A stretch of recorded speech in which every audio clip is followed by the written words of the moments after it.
Okay, give me a second. We're trying to get our live set up. Okay, it's not doing what we need to do. Thank you.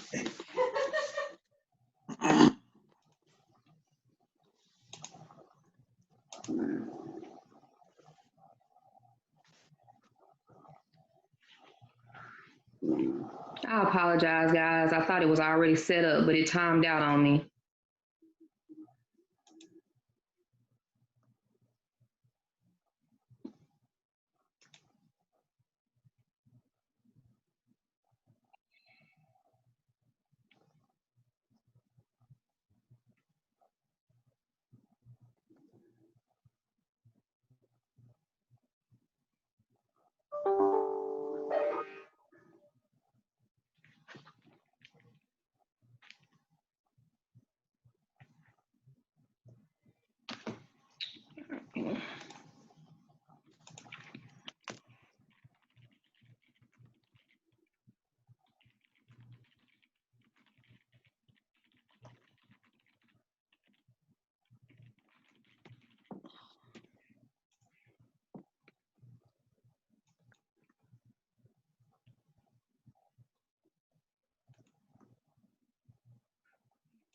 Miss Smith, are you picking it up on the live feed?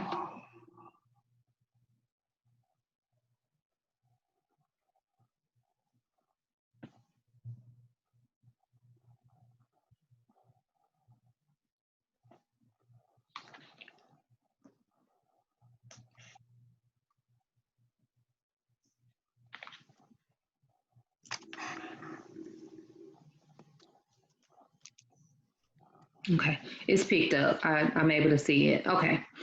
Good afternoon and welcome to Through the Fire, a discussion about men's health. My name is Mrs. Slay and I'm the interim director at the John and Ella Bird McCain Health and Counseling Center on the lovely campus of Alabama A&M University. We are so elated to have you join us today as we discuss men's health during the month of June, which is Men's Health Month. We are here today with representatives from Thrive Alabama, and they will be facilitating this discussion. Mr. Brandon Edwards, he will be facilitating and moderating this discussion, but we want you to just be as open and honest as possible and participate in the discussion, learn a lot. Please, if you're watching this via the live stream on Facebook, feel free to post your questions. We will try to get all your questions answered during this session. Thank you. I'm going to turn it over to Brandon Edwards right now. Thank you, Ms. Slay. I appreciate the lovely introduction. So as she stated today, not today, this month is Men's Health Month. And what we came up with as a collective between Thrive Alabama and also A&M Student Health and Counseling Services is that we wanted to talk about pretty much the Black man. We wanted to discuss the physical health, mental health, and also social well-being of the Black man in today's society. So of course, along with me co-hosting will be Tim Nolan. He's one of my coworkers at Thrive, and we thought that this would be a good way to show some powerful Black men representing some things and making sure that we all have a good time. So we're going to go ahead and introduce our panelists for today. We're going to start with Ms. Tanisha Smith.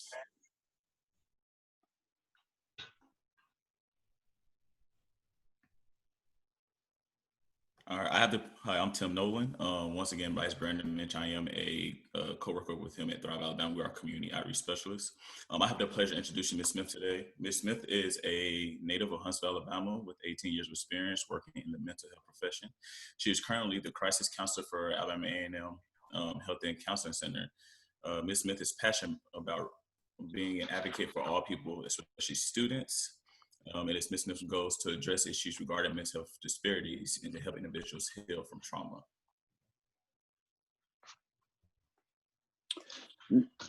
Followed by, I have the pleasure of introducing Alwyn Graham. Alwyn Graham is a health service counselor, LGBTQ plus ally, and also committed to providing services for those in need of support. Following Mr. Graham, I have the pleasure of introducing one of A&M students, Mr. Jacoby Gray. He is a native of Montgomery, Alabama. He is a senior at Alabama A&M University, where he majors in communications media. Mr. Gray has been on the honor roll and Dean's List every year while remaining active on campus and an asset to our community.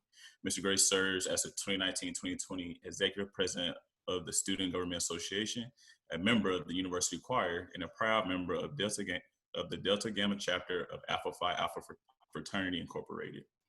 Upon graduation, Mr. Gray aims to earn his master's degree in communications media and become a radio and television broadcaster. He also aspires to start a nationwide assistance program for young African American broadcasters to help them get their career started as well. Last but not least, I have the pleasure of introducing Jesse Nunn. Since establishing Future Research Corporation, FRC, in 1995, Mr. Nunn has guided FRC into a thriving company providing engineering, information technology, cybersecurity, training-based operations, and logistics support services. FRC is committed to customer satisfaction through continuous quality improvement. Mr. Nunn oversees the focus and mission of the company by providing strategic direction for marketing initiatives, and form strategic partnerships with other prime contractors and vendors. Mr. Nunn is a strong advocate of giving back to the community and does so by participating as an active member of numerous professional organizations and local community groups. Mr. Nunn also sponsors numerous organizations through financial support and scholarships, and has served on several advisory boards and panels in various capacities, to include president and chairman. Mr. Nunn earned his bachelor's degree in computer science with a minor in physics and master's degree in computer science from Alabama A&M University. Mr. Nunn became a proud member of Alpha Phi Alpha Fraternity Incorporated while attending Alabama A&M University.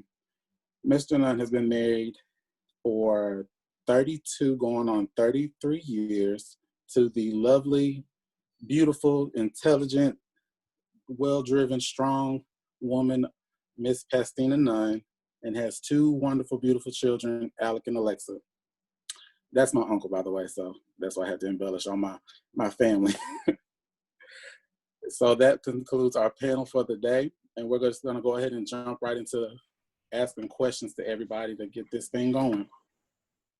And again, thank you to all the panelists for joining us today for this event.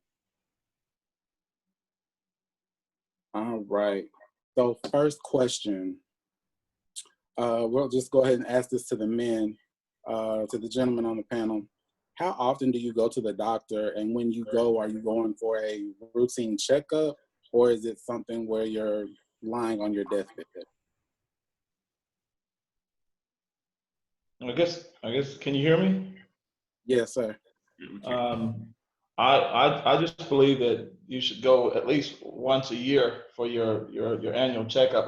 I have to go for a corporate physical. I get a corporate physical every year, and that comprises of EKGs, all kinds of stuff. They do a bunch of X-rays, stuff they normally don't do in a regular physical. So I kind of get an extensive physical every year, and I'm always in constant communication with my physician. So I think it's important to do that. If you don't have your health, you don't have your mind, and you can't help others. So I think that's really important to know exactly what your body's doing. I know for me, I used to go all the time when I was younger. My mother used to take me to the doctor all the time, but after I moved out of her house, it's kind of like I stopped going. But like what Mr. Nunn said, once a year, I've been going. So I thought that was not enough, but apparently I'm doing something right. So once a year for me. Excuse me, same here. I mean, I go once a year to go see my primary care physician to go get, actually I have two doctors, and I go get my heart checked out once a year, as well as go to get everything else checked out once a year. And also let me just put a little small plug in right quick for young African American men that when you reach a certain age, there's certain parts of your body that you really need to pay close attention to, i.e. your prostate.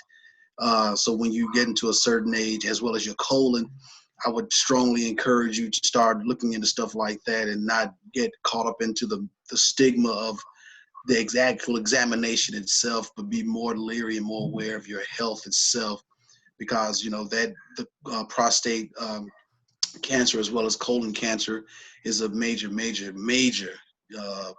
factor with regards to Black men's health.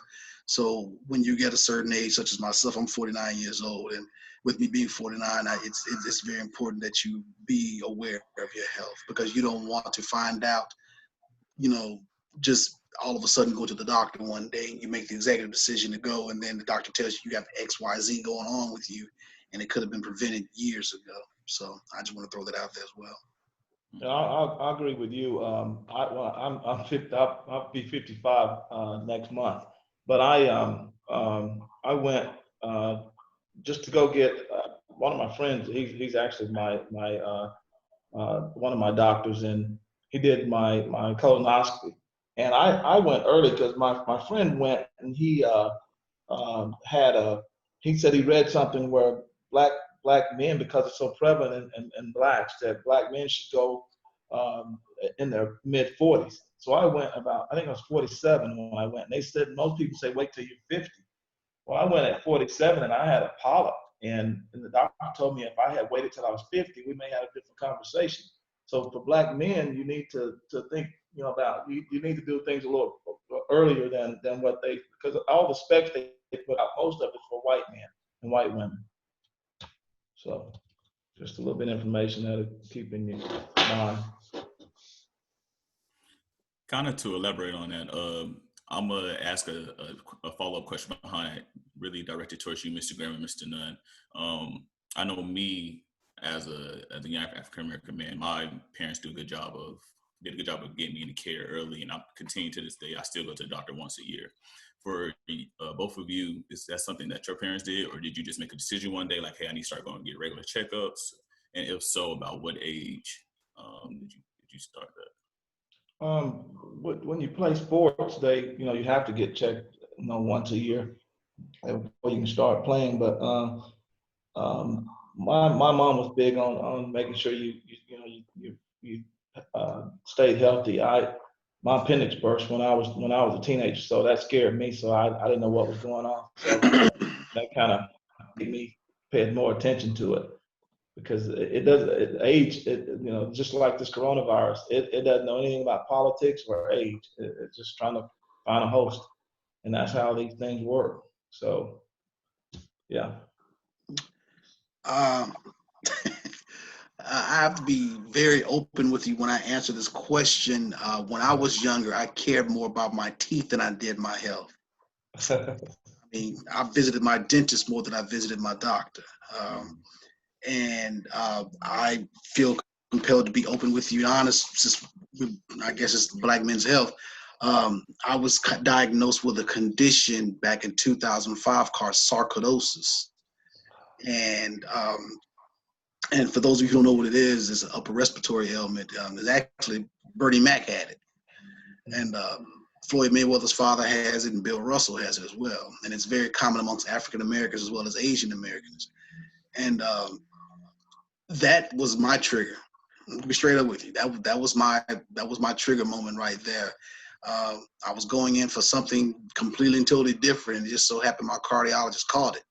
And when he caught it early. So when he caught it early, I received care, and here it is 15 years later, I'm still kicking strong. And I will say this, based on what Mr. Nunn said earlier, one of the first things my doctor said to me was, me being as active as I was at my age, because I was diagnosed at 34, and me being as active as I was, because I was an advocate, gym rat, and I worked out and stuff like that, and I played ball, which I still do often. I play golf and everything like that. And he said to me, that saved my life. And plus, I'm not a smoker. He said, that saved my life, me being as active as I was. Because if I weren't active, it probably would have taken me out. So that saved my life. So to answer your question, no, my parents were more into taking me to the dentist. I mean, I would go to the doctor, but not as often.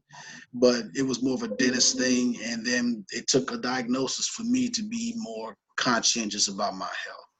Mhm. Typically, that's kind of what we see. I would say within the with the Black man. My father, for example, my grandparents or my grandfather. Typically, that's what happened. Instead of going at a young age, you go as you later on in life, and later in life, you go for one thing, you're looking at another thing now, or being diagnosed with another thing. And we just, my mother always just preach, catch it early, constantly go, monitor yourself, always have conversations with your doctor and things of that nature. So thank y'all for elaborating on that. No problem. On to the next question. As far as incorporating self-care into your everyday life, we know that comes from walking, yoga, cardio, or even weightlifting. Do any one of y'all incorporate that into your life? And then if so, about how many times a week, or just give like your routine on how you go about that? I'm pretty active. This is Jesse.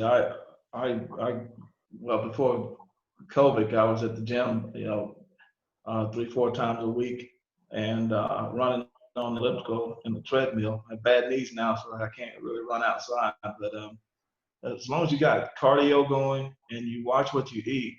Say, for instance, last night we had salmon and some green beans and stuff like that. You want to, your nutrition is the key. And in the morning, make sure you get the proper amount of protein. You kind of balance it out. Those are the things that especially when you're 50s, 40s, and 50s, you want to watch everything you eat because of cholesterol. So staying active, that's the key. Lifting weights, I used to just run, and I noticed that my knees were never getting better. So I started, strengthening, doing leg presses and things like that, and that helped strengthen the muscles around my knee. So it's proven that, as he said earlier, you stay active, you can prolong your life and eliminate a lot of things. Yeah. Okay. For me, before COVID-19, I used to go to the gym. I used to lift weights, not that often, but cardio is just something that I do without even trying to do it. I walk everywhere on campus. Well, when we were in school, I walked everywhere. I didn't take a car. From my apartment to my classes to my office, back. Sometimes I would catch a ride, but I'm a horrible eater. I don't know how to eat right. I do, but sometimes it's just like I can balance it out because I'm always running or I'm skating. That's a big part of my cardio. I skate at least twice a week, sometimes once, but that does it for me. Like if I don't go to the gym or if I just don't get that run in for that day.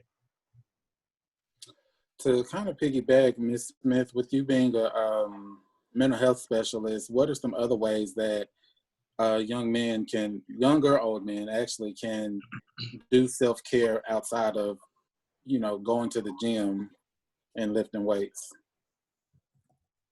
Okay, one of the things outside of going to the gym and lifting weights, you can go for a walk, because I know a lot of times with the testosterone, you feel like you have to complete an aggressive sort of exercise, through lifting weights and things like that. But just taking a simple walk outside, getting fresh air. Guided meditation is something that I've been really, really promoting this year. Just making sure that your mind is centered, you're taking care of yourself. Journaling is a really good way. If you're an artsy person, you don't just have to journal. Art can look like drawing or doing things that if you have the voice to sing, you can sing, make music. There are thousands of ways that you can complete the task of self-care. But one of the things I want the men to be very conscious about, self-care is a daily thing, not just every so often or when you feel like it. It's something that you have to commit to, just like how you would when you get up in the morning, you'll brush your teeth, wash your face. Self-care is that same thing, dedicating at least, at minimum, 15 minutes each day to take care of yourself. I actually ended up getting a question real quick. going back to what I asked about basically going to the doctor, it says, why do you think Black men don't want to go to the doctor? That's a really good question. I think it's something that they're not used to, and I think also that, like she just said, it's something you really have to treat it like it's a responsibility, and it's like paying a bill. You just got to do it, and it's better to know early, to like someone said earlier, to know that something else has come up because you hadn't been checking and had a baseline. The key is getting a baseline of what your body and your biological panel and all that stuff is doing, and then you know from there, where you stand. So I think that most men don't go because they think they're invincible. Like she said earlier, that the testosterone, you think that you're tough and invincible, but no, it doesn't work that way. So I don't know if I answered it totally the way you wanted to answer it. Mr. Nolan, may I add something to that, please? I think this is actually somewhat of a good segue to Mr. Edwards' question as well as your question. I've been reading this book by Harriet Washington called Medical Apartheid. Very good book. Very good book. And one of the things that I've been doing since COVID is I've been maintaining my workouts aren't as heavy as they used to be, but I still walk, I still weight, I still do my yoga every morning. But one thing I will say to answer your question, Mr. Nolan, is I don't know if you guys know who George Bernard Shaw is, but George Bernard Shaw back in 1909 had a statement, and his statement says, "The tragedy of illness present is that it's delivered to you helplessly into the hands of a profession which you deeply mistrust." And I think that's very appropriate with regards to your question that you're asking right now, because yeah, as men, we do have this air of invincibility. There's no doubt about that. But I think it's a trust issue. I think it's more of a trust issue because, let's be real about it. There are some men out there, no matter how invincible they may feel, they do have these insecurities about themselves as well. So my thinking is it's a trust issue. It's a very big trust issue. We don't trust. And if we think about history, we think about the syphilis test of the Tamin and Tuskegee from many years ago. We think about a lot of different things that's happened to our people. And I hate to use this term, but we've been used as lab rats for many, many years. And so by us being used as lab rats, and as time has come on, has progressed, ask yourself this question: would you really want to go see a doctor who belongs to a field that, has used my people as lab rats before? Probably not. Or, and with regards to HIV and other things, I'm trying to step ahead, but sometimes they don't want to know. They don't want to know. They're afraid. I mean, and I'll use COVID, for instance. There have been many conspiracy theories thrown out regarding COVID, and just like I know, how disproportionate the diagnosis is as compared to African Americans, Caucasian Americans. So some people tend to think that conspiracy theory, so they don't want to be tested. They don't want to go see a doctor about it. They'll just fight their way through and everything like that. So I think, to your question, I think it's a trust thing. I mean, you don't want to put your life in the hands of someone who you don't know, you don't trust. And these are fields that are primarily filled by white Anglo-Saxon Protestant males, someone that doesn't look like you. So if he doesn't look like you, chances are you don't want to go in there and be treated by him. Right. So I hope that helps. You answered it. You answered it very well. Kind of to elaborate off of that then, or to piggyback off of that. So what are some ways as a community that we can do to encourage more Black men to go to the doctor or go get checked out? Does it take asking questions? Does it take putting yourself out there and trust and just trying to trust immediately, or does it take getting over that, that first hump? So what are some ways as a community we can encourage that then?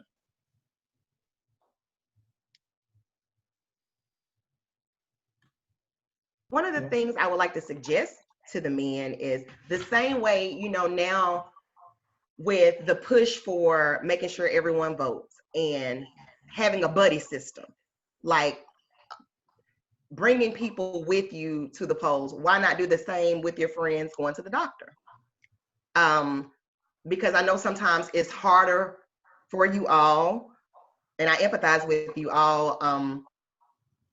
Well, not the ones here on this panel, because you all are doing what you need to do, but those that are reluctant to go to the doctor, talk to your family members, talk to your friends, and just let them know how important it is, because a lot of times it could just be fear, as you mentioned before. So I would like to charge the men or that's listening to this live feed today to take it about doing the buddy system of checking on your male relatives and friends and coworkers to make sure that they are making sure that their health is intact. So to tag on to what you just said, I run an IT company, as Brandon mentioned. So I would every quarter I would have my doctor would come in and give a talk on health and in the conference room, and everybody was invited. And so one quarter he may talk about men's health, and then the other quarter he may talk about women's health, and then he would come in and he would offer flu shots and things like that to people, and allow them to ask questions and go in private and ask questions and things like that. But what one of my directors, he and I, you mentioned buddy system. What we did was we scheduled coincidentally, we scheduled our physical around the same day, and that's been about 12 years ago. So our physicals are on the same day, and we go to the doctor, we get our physicals the same day, our executive physicals on the same day. And so that's one of the things we do. So he'll push me and say, we got our physical coming up in about 2 weeks. So, oh, really? I forgot. And then, so it's kind of a buddy system there, as you mentioned, and it works. Yeah, I can believe with that. And in the chat, somebody, Obrinka, my lovely supervisor, that sometimes, let me go back and read before I miss. Ignorance is sometimes bliss. And honestly, that kind of, to me, segues into another question. Of course, a lot of people at A&M know us for our HIV testing, so it's going to be a HIV question. I'm going to give a little bit of statistics to go into the question. So young Black men between the ages of 15 and 29 are 11 times more likely to become infected with HIV compared to their counterparts. 7% of new HIV cases come from heterosexual men, and African Americans are 7 times more likely to become infected with HIV in Alabama than their counterparts. So my question is pretty much for everybody, but I do kind of want to focus a little bit on Jacoby since he is a student.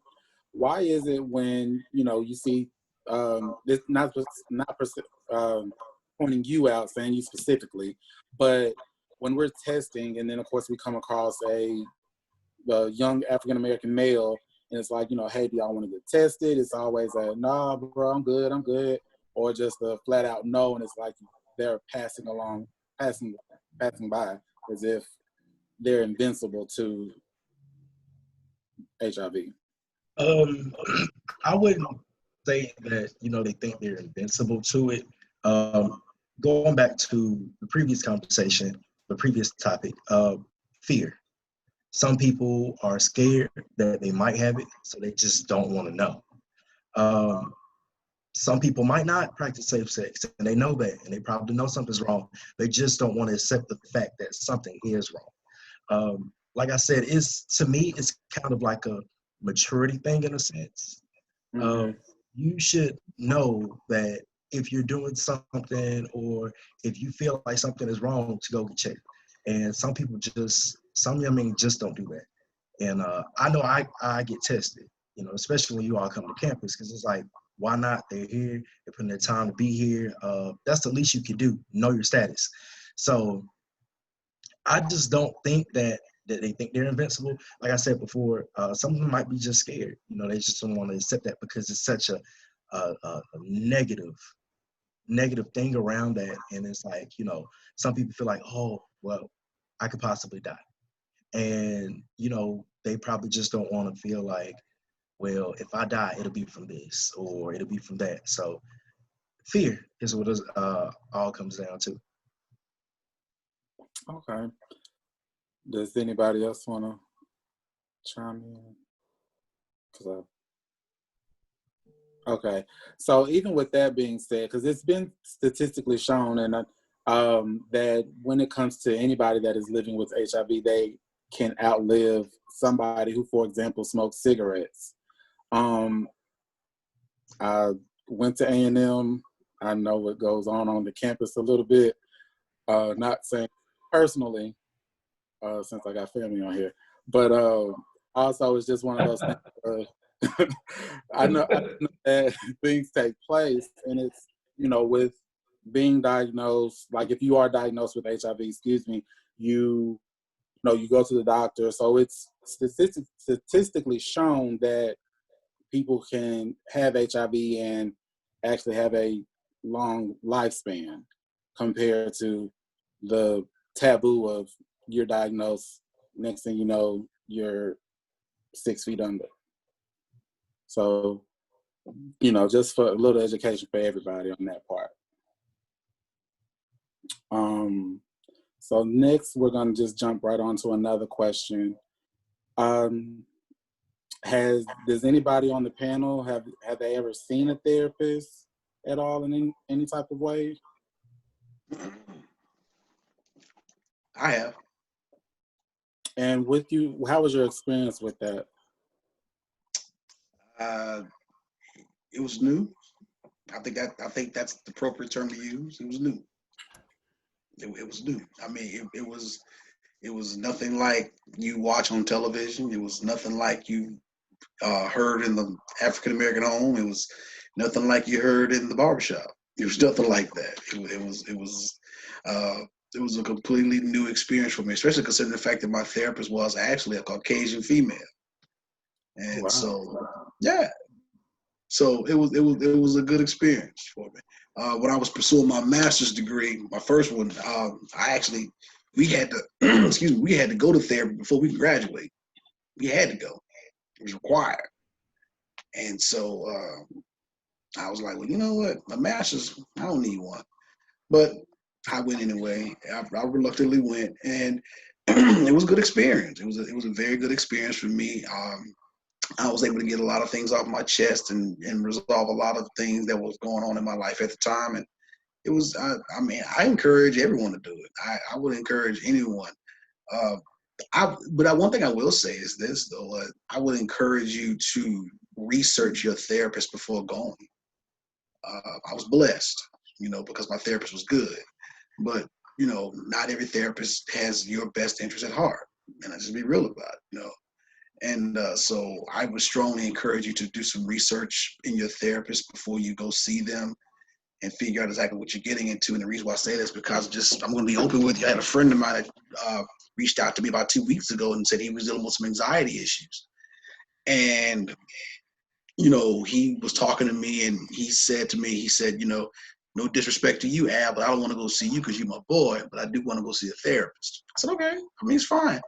And we talked about it. And I said, well, what are you looking for? And he told me this. He laid out his criteria, what he was looking for.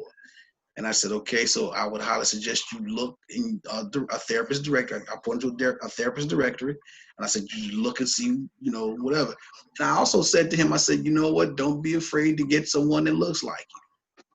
Don't be afraid to do that, you know. And he found an African-American male therapist. And for the last 3 weeks, things have been going well for him. So, you know, and I think Ms. Thompson just made the comment. I agree with her comment very well.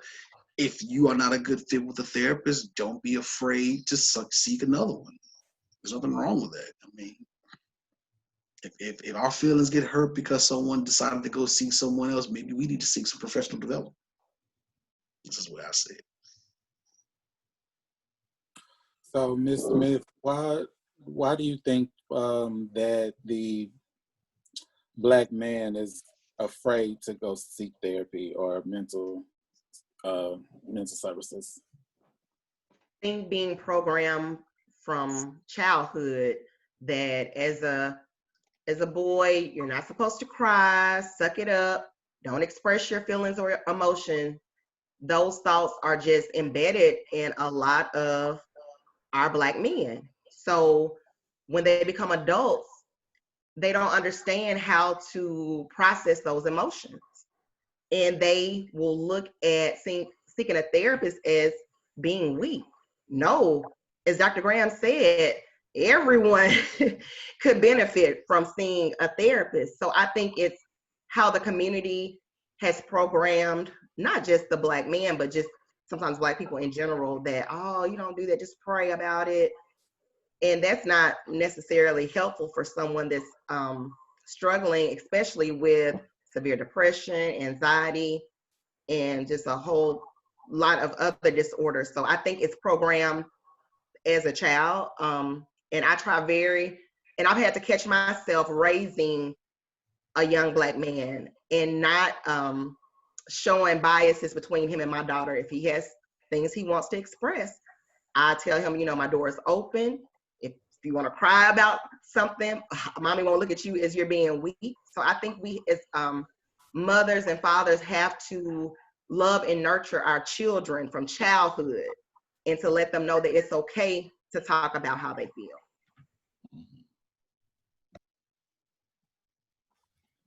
To touch on that, for me, I had never been to a therapist personally, but my family is extremely close. So I look at my mother and my father as my therapist, for instance. But I was always taught that crying is healthy, to go off what you said, Ms. Smith. If you feel that emotion, you feel that need, and let it go, let it out, and it's healthy for you to get it out. But I have gone to my pastor or my youth pastor and talked to them about maybe something I was going through at the time and ways to get through it. On this next question, then within the Black community, we see a dynamic in religion and everything. So why do you feel that we as a community will reach out to the church before we actually go and see therapy? I feel like we do that a lot because that's how we were raised. That's all we did. Speaking from my experience, I went to church every Sunday. Didn't miss a Sunday unless I was sick. Sometimes still had to go. But it's almost like, it's, how can I put this? That was our kind of safe haven. Like, go to church, pray about it. Ain't nothing wrong with you. But a lot of Black families and a lot of Black people actually, don't sit down and, talk things out, or they don't have what you have, Timothy or Ms. Smith, everybody doesn't have that mother, my mother, she's like that. And, now the older that I got and older that the rest of her children got is like, we're going to talk about this, or what's wrong, just checking in upon you, or if I feel some type of way, reach out. Even like that with my friends. And I thank God for blessing me with amazing friends that, we can just talk about anything. And, I'm a mentor to a lot of people. So it's like, sometimes I need help.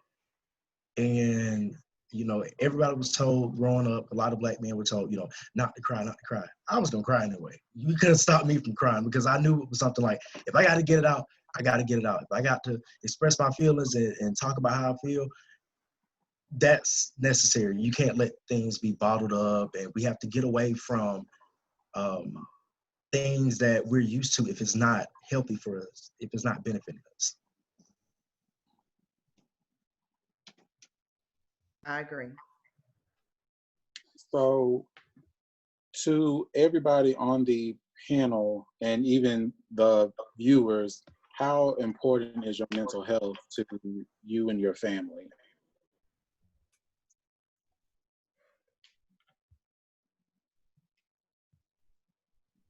Okay, well, I'll go first. That's very, very important to me. I didn't realize the level of stress I could have until I got to my senior year of college. And me being SGA president, I was always busy, always doing stuff, and I never had time to really take care of myself when I took care of like 32 other people in SGA and had to look out for the rest of the student body.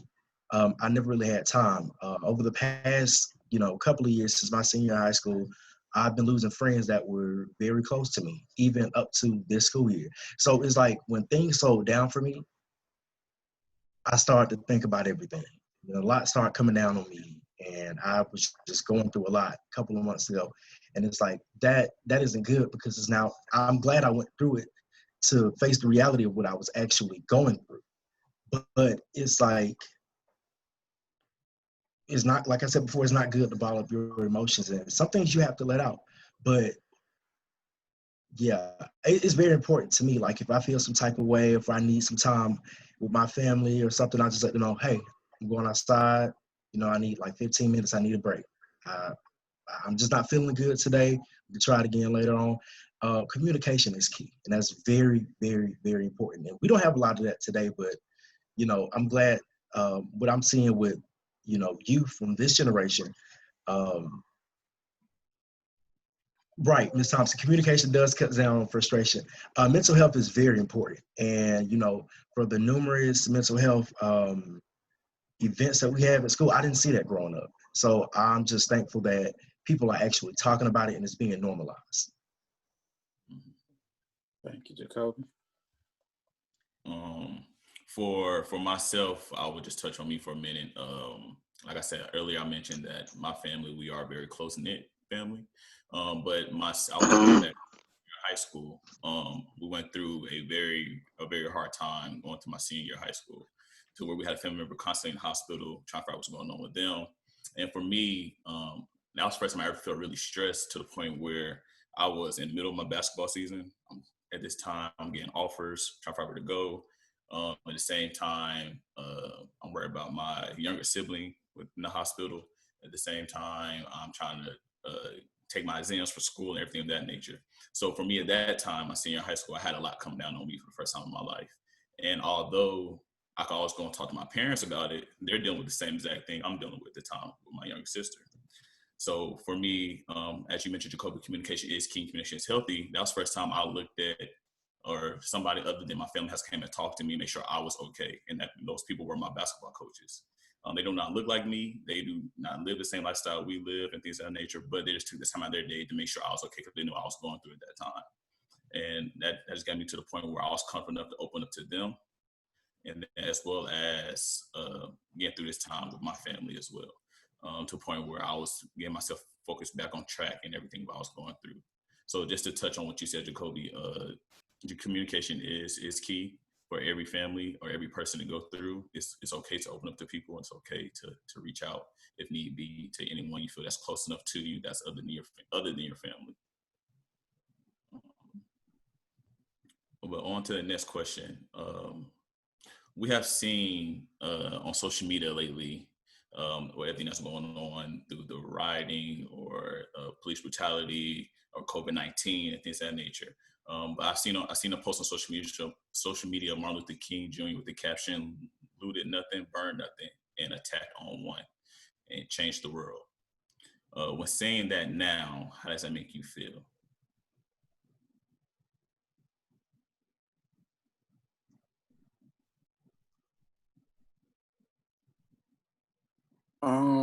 Can you repeat the last part, Tim? Yeah. It was a quote from Martin Luther King Jr. and the caption says, "Looted nothing, burned nothing, and attacked on one, changed the world."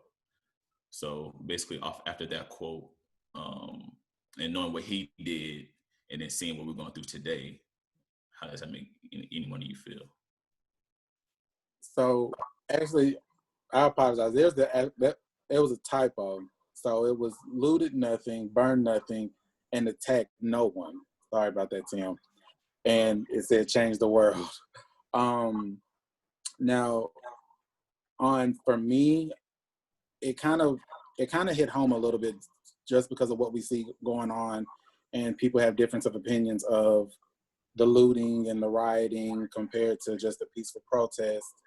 Now, when I saw that as well on social media, and the people commented under it, and they was like, and they stated, white people still killed him. as well as he did help, he changed the world, but racism is still alive to this day, as we can tell what's going on in the media. So I feel like, in a sense, that with that, we need to dive more into it, just because even though that he made a stance and changed the world, things are still present to today, to what's taking place in the world, in a sense.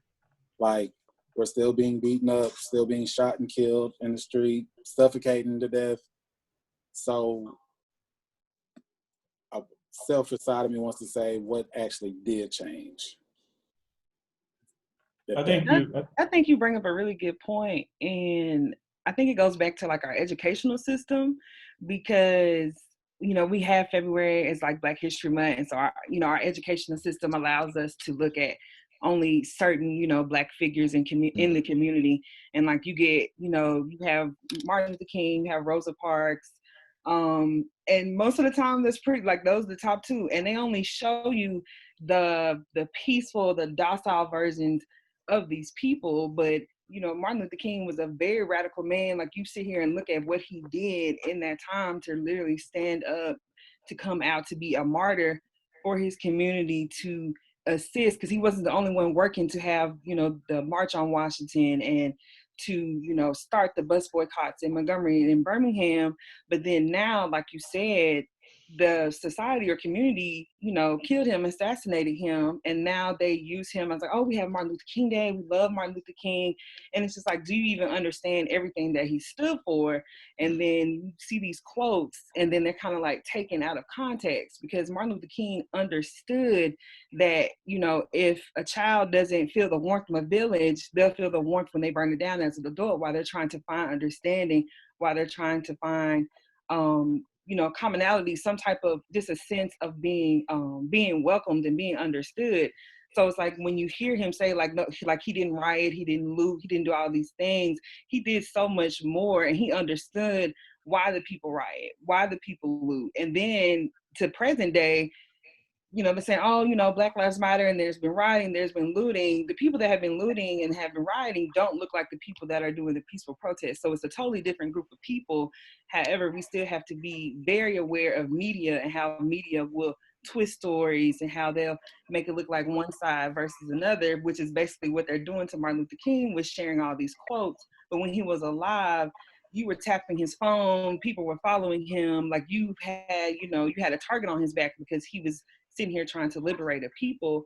And I think for our generation, it looks like nothing has really changed, because we have, the president that we have the things that are being said by mayors and governors across the nation. But if it wouldn't have been for him, like we wouldn't have, even though we're still voting on the voting rights bill, which is completely ridiculous in 2020, we wouldn't have that bill if it wouldn't have been for the Martin Luther Kings, the Rosa Parks, the Medgar Evers, the Malcolm X's. Like we wouldn't be there without them. And so I think we have to get to know these people, because we've been told who they are, but we have to really go back and research and find out exactly who they are, and understand that Martin Luther King was against the Vietnam War, but people will tell you that he was. And so you have to find out these intricacies of these people to understand the true foundation that they were on.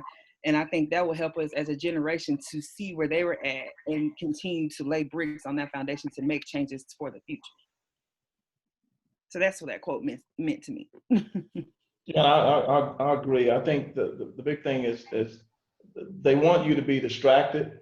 They want you to be complacent. They want you to not understand and keep your eye on what Martin Luther King his whole premises was about. So as long as they got you distracted and uneducated on the goal and the mission of Black people, then nobody knows. So it'll kind of fade away in time. That's what the expectations are. So I think that you really have to be focused and aware, and it's hard to so many things out there now for the millennials, and so many things out there now that can cause them to be distracted, that they lose focus. And I think that's where you have to have people reminding you, and you have to go through things to understand, what those guys felt back in the 50s and 60s when they was going through all that stuff. And I always tell guys I'll go to barbershop and I'll say, well, who's voting today? And they'll say, well, I can't vote because. Well, I'm not going to vote because I'm in Alabama and my vote don't mean anything. And I said, well, Martin Luther King is spinning in his grave right now because you're going against everything those people fought for. So you have to keep your focus and you have to feel it inside to understand what their struggles were. And those struggles continue on. As Brandon said, what's really changed? Okay, some things happen to get the wheels rolling. The wheels are turning. People are protesting. Okay, George Floyd. Actually, George Floyd is my cousin, and George Floyd. All these things that happened to him caused these wheels to turn. But the wheels got to keep turning. They have to keep turning. We have to go and push forward for the mark. And I think that's where people got to understand that's just the starting point. Where do you want to go?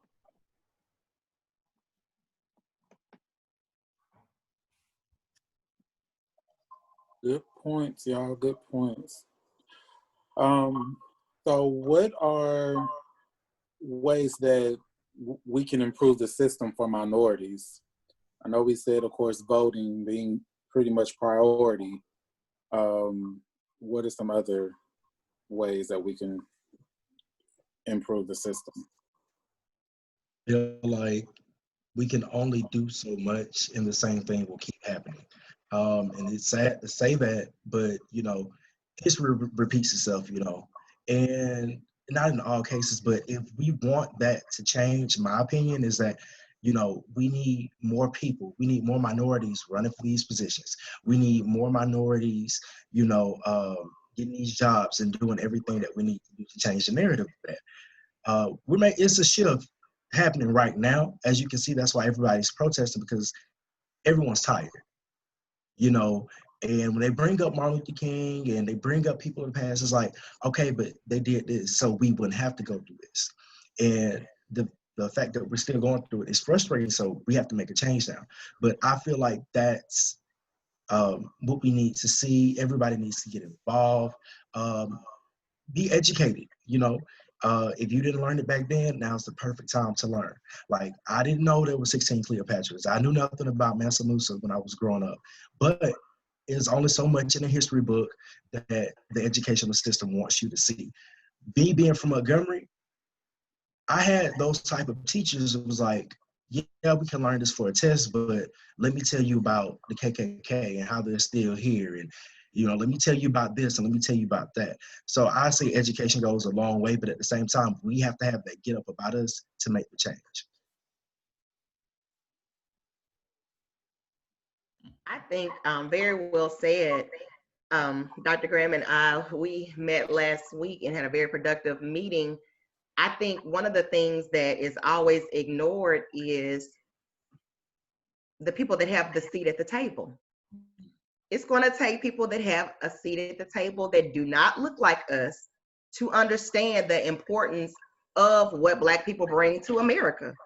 And that way, because we have to be in office and we have to have our voices heard for true change to take place.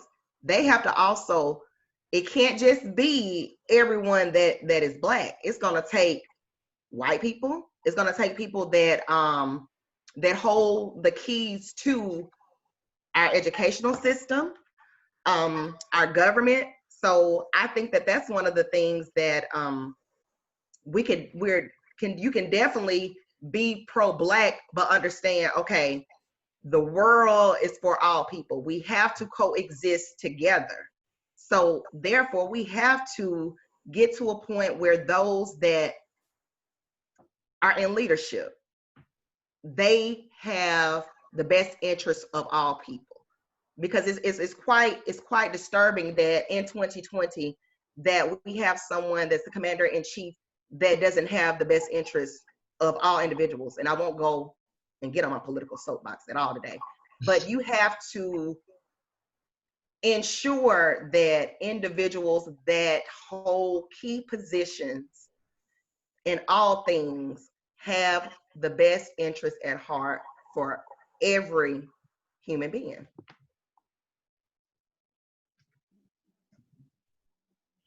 I think it's a really good point that we've been talking about therapy in this discussion, because like this work is hard. Like to be, to begin to protest or to begin to learn more about your history that a whole group of people decided not to tell you about. And so now you're 26, 27, 30 years old going back and learning who you are. And that could be a lot, because then you learn that you've been lied to and that Christopher Columbus wasn't lost. Like he was lost and he wasn't, he didn't find this place where no people was there, because he found it and people were here. So he didn't discover it first. And you start finding out all these things, and then you get discouraged, you get frustrated, and then you find that strength, that resilience that people in the 60s had, in the 70s had, that just had to keep going.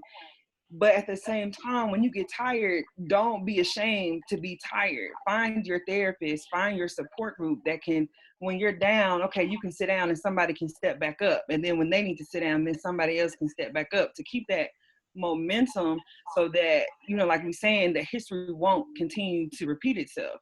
Like they're saying in August that there's going to be a March on Washington. We've done a March on Washington before, but we have to keep doing the things that we've seen our ancestors or our elders do and what worked for them, and then continue that momentum. And also understand that if we do have those seats at the table, we have to look back to certain things like Ubuntu, which means I am because we are. We have to be willing to reach back, and we have to see the younger generation and the older generation and build that gap in between and be like, okay, well, you might do it this way, but I do it this way. But this is how we can meet in the middle, so that we continue to make this change, so that in 2040, we're not having the same conversation. In 2060, we're not having the same conversation. We'd be like, okay, this is what they did in the 1960s. And in 2020, there was a culture shift. Things changed. We didn't continue to keep doing the same things that we were doing. And we all came together as a community. All Black people came together. We didn't look at differences of gender or sexual identity. We seen each other as Black folks, as a community, and we came together and actually made a change that was long lasting for generations to come. I agree. Okay. Touching on COVID-19, the virus has now claimed over 100,000 lives in the U.S., with Black people being 3 times more likely to die from it. What are your thoughts on the disproportionate numbers among Black communities?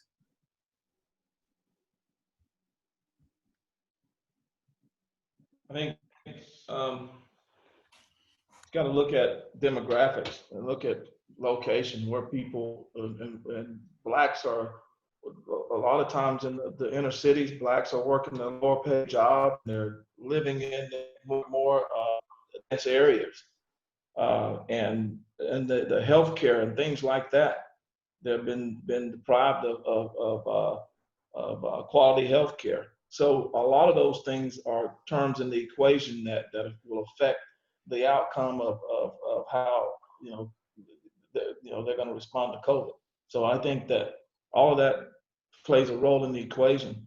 It goes back to again to how we've been treated, and the things that the types of jobs that we have, and all of that. That's what's affecting it. So they throw the numbers out there and make it look like it's something genetically, something genetic that causes us to react that way to COVID. But I think it's just the whole being deprived of all the things that we should have already had in terms of health care, for being able to have better jobs and be able to afford certain things, and all that stuff plays a role in it.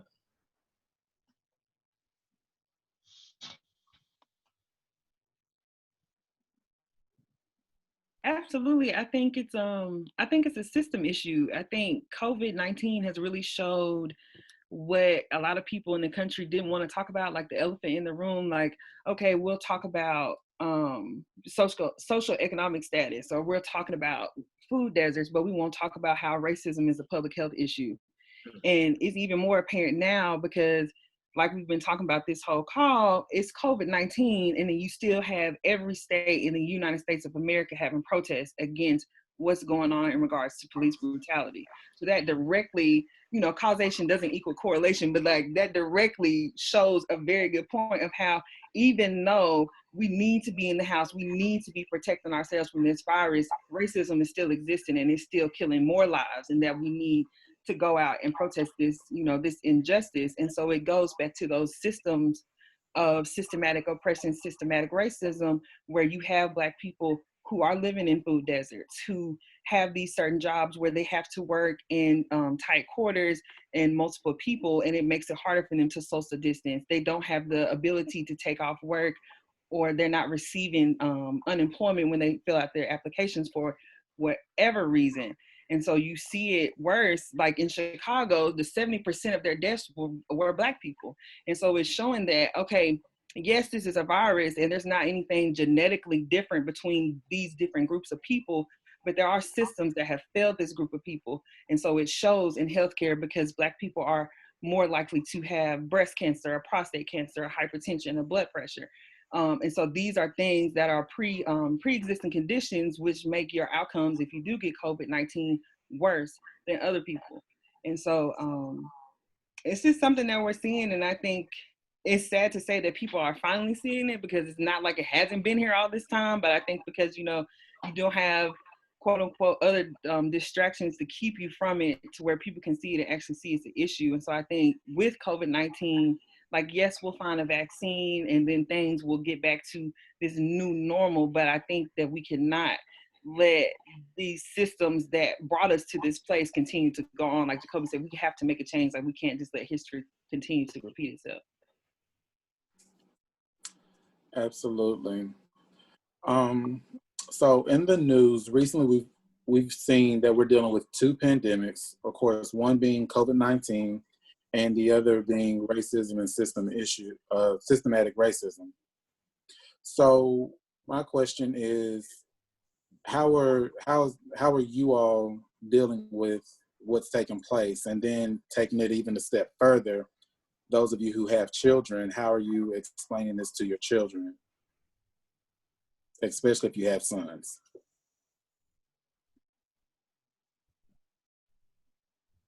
Brandon, can you ask that again? So with what's taking place within the two pandemics that we have, COVID-19 and the racism and systematic racism as well, how are you dealing with things that you're seeing on the news, and how are you informing your children about things? And if you have a son, how's that conversation going? Okay, I have a son and a daughter. So first of all, in terms of COVID, are you asking in terms of are you protecting yourself, or what are you doing, like those type things? Is that what you're asking? Yes, like how are you protecting yourself? How are you mentally coping with things? You just, again, when you have constant communication with your family and with your kids, you're in the house, you're in the same house. It's not so bad dealing with COVID. We're all here in the house, and my son is in law school, so they've been pretty busy, and my daughter's in senior year in school, so they're constantly in meetings and things like that. But COVID is still affecting us in terms of not being able to get out and do things with family and do things like we want to do. But it allows you to have time to talk and get to know each other even better. As far as I look at my daughter and my son in terms of the stuff that's going on now in terms of the rioting and all the racism. I've always constantly told my kids, when they were little kids, even when they didn't understand, I would tell them every day they would leave to go to school. And Brandon, you know this. I would say, don't forget what they said. They could barely talk. Don't forget I'm Black, because I never want them. This old man told me one time that he said, picture yourself in a building and you're on the 15th floor. If you forget who you are and the color of your skin, what'll happen to you, the building will be burning and you'll be on the 15th floor. Now, how are you going to get out the building? In other words, they may call you the N-word, and if you're not prepared for it, then you're going to have a hard time dealing with it. So if you're in a burning building, wouldn't it be good to be on the first floor when that building start burning, so you know where you are and you can just walk right out, so you know what you're dealing with. So I constantly talk to my kids about those type things and try to tell them that, you know, they know that they're Black. They have white friends because they go to a predominantly white school. But the point is they've been prepared. So this thing about racism and all that, they've experienced it and they've already been aware of it. So it's nothing new to them. They feel the same way. All the conversations we had just recently about this, it's nothing new to them. They're well familiar with who they are and how it is. So communication is the key, and being aware of who you are at all times, and the possibility of them treating you wrong all the time. You just got to know how to deal with it. Psychologically, you got to know what do you want the outcome to be, and how do you get to that outcome. And that's it, the expectations. As far as the news go, me being a communications student, me having experience working at a news station, I can say I'm disappointed because they're not showing everything, and they're taking one thing, turning into another. A lot of these news channels and these news sources are one-sided. They're biased, and they're not just reporting the news. They report to what a certain group of people want to hear. But at the same time, I'm not shocked because of that's the way that this country is. And I'm grateful for social media for showing everything that they have been showing, basically calling out news stations to say, hey, you have to put this on here now because we reported it and millions of people saw it. Now you can talk on it. I'm grateful that, I was watching BET the other day, and it was Mark Lamont Hill. He was basically reporting, giving BET News updates every day of what transpired in this city that day. Something new happened, and we don't see that from Fox. We see something from CNN, and but we don't see as much as like BET is doing or social media is doing. And I'm just grateful for that on that point. But I'm not too impressed with news, but I'm kind of not shocked at the same time. I don't have kids, but I am a summer school teacher. This would have been my 4th year teaching, and I have Black kids, white kids. I have some Koreans. I mostly have Black kids, but it's what we teach them. Like I've been taught, love everybody. And when I went to middle school, I went to a predominantly white middle school. I faced racism just dead smack on, in the face. And it was like, that's not how they weren't taught to love everybody. What they grew up in, what they were taught was, this is right. You're white. And I'm not even just saying this for white people, but everybody should love themselves first. If you do, you shouldn't have a problem with nobody else. But at the same time, it's kind of like we still have to grow up fearful. Like I did. I was watching a video on Twitter, and this little girl was crying because it was a message flashing across Nickelodeon for 8 minutes saying, I can't breathe, Black lives don't matter, this, that, and the third. And her mother was, complaining, my daughter is so young, she shouldn't have to worry about seeing that, she's scared. I said, okay, well, I was scared when they showed me pictures when I was in the 1st grade of Emmett Till. I was scared when they told me, hey, the neighborhood that your auntie lives in, hey, KKK is there. That's the neighborhood. So it's just like, we have to be real with our children. We have to be real with ourselves. Just like what Mr. Nunn said, I appreciate what he taught his kids, because a lot of people don't teach their kids that. And even with some of my students, I see, if we tell them something, I didn't know that, or my dad doesn't want me to know that, I'm like, you should know that. So you grow up already knowing what to expect.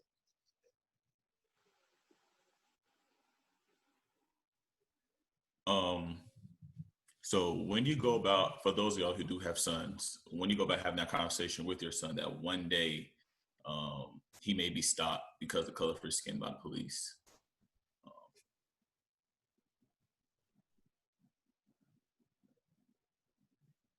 Hello? It's a subject that I have addressed, being that I have a young driver and he's aware of what's going on in the world today. When I speak with him, I don't want to create an atmosphere where he's fearful of law enforcement in any way, or have a negative connotation that all, because not all police officers are bad people. However, these are some situations that will show you that police brutality does exist against men that look like you. And he's a big boy for his age, so he could pass for an adult man. So I just tell him to be very cautious, obey traffic laws, so you won't have a reason to get pulled over. But sometimes, it's inevitable that you're pulled over by the police. So we do have that conversation, and I'll be honest, I cried after he's left, because as a mother, you pray over your children. You want them to be safe, just because driving is the most dangerous thing we do every single day of our lives. But it's very disheartening that I never would have expected that by the time I became a mother of a child that was old enough to drive, that we would still be dealing with what we're dealing with. So I'm very disappointed as a mother of a Black son.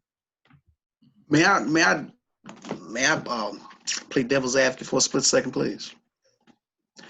And I'll be very brief when I say what I'm about to say. I'm reminded of the story of the cop in South Carolina that shot the Black man in the back. You guys remember that? Remember that? And you remember how the Black cop covered up for him? Remember that? Yeah. So I think that when we do have that discussion with our sons, that we have to remind them that,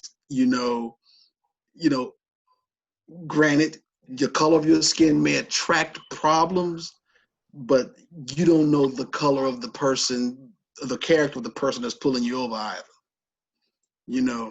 I heard a song the other day. You gotta excuse me, I'm a 70s child, so I heard a song the other day, and it's F the Police by NWA, one of my favorite groups. And there's one particular line in the song that says, "Black police showing off for the white cop." So we have to be very conscious of the fact that, we live in a society in which police may do this against whatever the case may be, but we also have to remind ourselves when we're talking to our kids, it's not just exclusive to white. It really and truly isn't. It can happen Black on Black just as well. It really and truly could, because I don't want my son to feel like every time he sees a white cop, he has to be scared. But by the same token, I don't want him to feel like every time he sees a Black cop, he feels safe. I'm sorry. I mean, that's just my take on this whole situation, and I'm not trying to play devil's advocate. I'm not. You brought a very thank you. I'm just saying that because I can't help but to think about the fact that in South Carolina, when that cop shot him in the back, the Black cop covered up for him. That's Black right. cop covered up for him. And when you think about these things, cops are a part of a very secret fraternal brotherhood. And regardless to the color of the skin of the person that's being arrested, they're looking out for each other. And so my son, when I talked to my son one day, and I'll go ahead and just be very open, my son's biracial, but to some, he's still an N-word. He's still that, bottom line. So my thing is, when I have that discussion with my son, I'm gonna be like, hey, just because you see a Black cop, don't feel like you have to be safe, because you don't know. You have no clue what to expect. You have no clue what's gonna go on. So with that being said, that discussion with granted my son's only 2, but one thing I will say is this, I'm going to have that discussion with my son at a very young age, and I'm going to be very open. I think Mr. Gray, you said it very poignantly, my friend. You have to be very open with your children. You can't hide anything from children. You can't sugarcoat it. And I'm not going to be biased. I'm not going to make my child think that white is bad all the time. And I'm gonna end on this. I remember Chris Rock made a comment one time a long time ago, and I stand by this comment. He said, "Who's more prejudiced, black people or white people?" Black people, because black people hate black people too. So my thing is it exists in a spectrum. It's a very big thing. It can happen, and you have those new wave African American cops that wants to show off and feel like they have a point to prove, and God forbid my son is the person they're proving the point on. So I'm just saying, so if I'm going to have the discussion, I'm not going to make him think that all white cops are bad. I'm not going to make him think that, because I've had some good experiences with white cops in my day. I do have a past. And I've had some good experiences with white cops. And I've had some bad experiences with black cops. And he needs to know that. And if you think about when you look in LA and bigger cities in New York, look at Atlanta, you got black cops being brought up on charges for doing stuff just as well as you see white cops doing it. Now, when you think about what you said, Mr. Gray, about the media and everything, yeah, the camera's being caught with the white guy doing whatever to the black guy.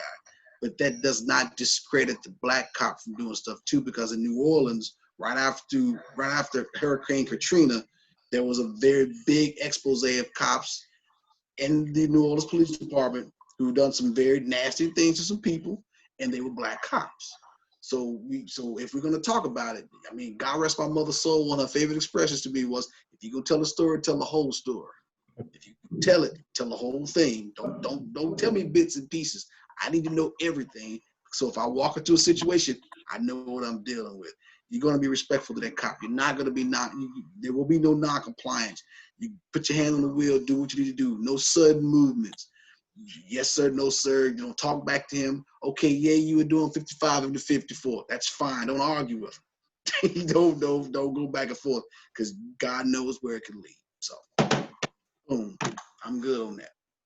And I think you bring up a good point of systems, how like you said, like the police departments and stuff, it's like a brotherhood. And then for me, it goes back to me to like this whole thing of like assimilation, and how when we had immigrants and different groups coming to America, they were all trying to strive to be like this majority. They wanted to be accepted. It's like this feeling of acceptance by this majority. And so you do have Black Americans as well as Asian Americans, Hispanic or Latinx Americans, this whole group, or this thought of like assimilation, and where I'm going to forego the things that I would do in my own culture and go towards this majority, this new culture, so I can be accepted.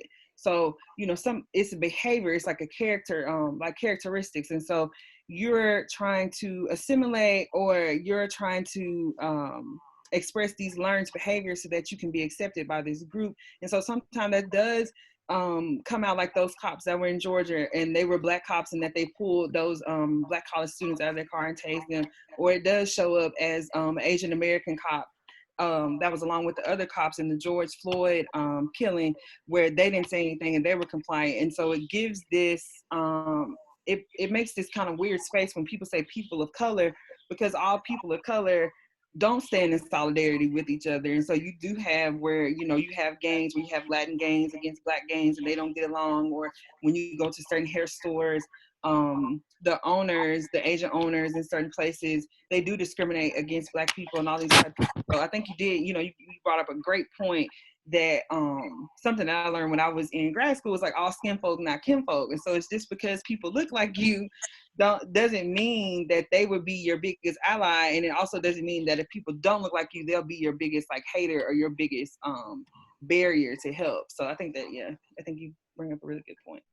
I want to let all of our students know that are tuned in and you're watching, our center is still open throughout the summer, even though you all have not returned to campus. The things that you're seeing with COVID-19, as well as what's going on with the racial tensions in America. If it's very traumatizing to you, I advise you, I task you to reach out to us to schedule an appointment. It is okay not to be okay. It's a lot. It's overwhelming. So I want to definitely ensure that our students know that we've still created a safe space for them, that they are allowed to process. Because even as professionals, I had to catch myself, I gotta unplug. This is too much. So students, if you're at home, you're already probably stressed because of being quarantined for months now. And then on top of that, to witness the George Floyd situation, it can be traumatic. So I charge every single one of you that's not okay to reach out to us. We will definitely, at the end of this live, put our contact information on the live feed, so that way you'll know how to contact us. But I definitely want y'all to be proactive if you're at home and you're not feeling well based on what we've seen. Get some help. It is okay not to be okay. Thank you for that, Ms. Smith. And so that pretty much concludes our end of course, us asking questions to the panelists. I do, of course, want to open the floor to viewers. If there's anyone that wants to ask any questions, of course, feel free to ask it in our chat. And then also on Facebook Live.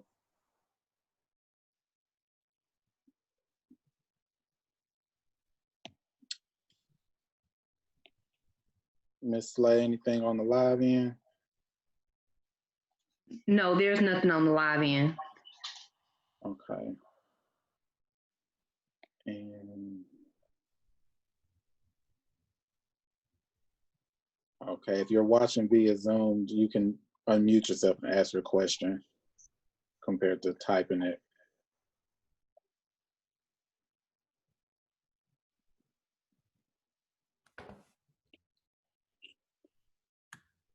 Going once, twice.